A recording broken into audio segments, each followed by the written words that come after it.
over 20 million out of school children, 133 million multidimensional poverty, and you have insecurity everywhere. There's no nation with the level of insecurity that we have that will prosper. There's no nation.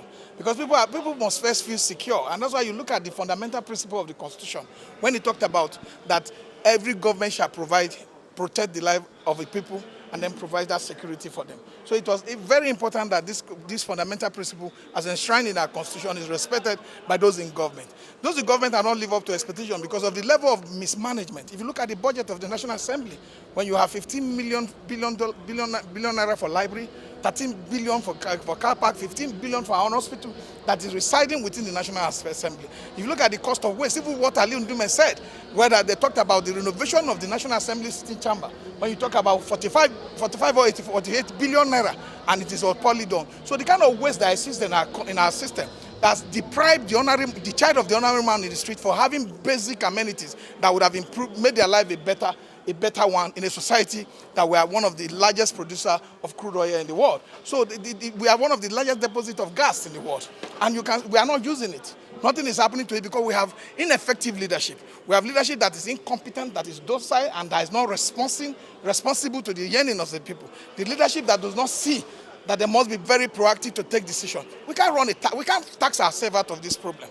We cannot tax ourselves out of this problem that we find ourselves. It must be well thought out, well structured, and well planned economic policies that will be directed in channeling and taking us out of the current quagmire that we find ourselves and putting us on the platter of production. As we talk about we don't only have an export problem, we're having an import reduction problem at the port today. Because when the economy is not doing well, when the naira to dollar rate is very high, people who import goods are running at a loss.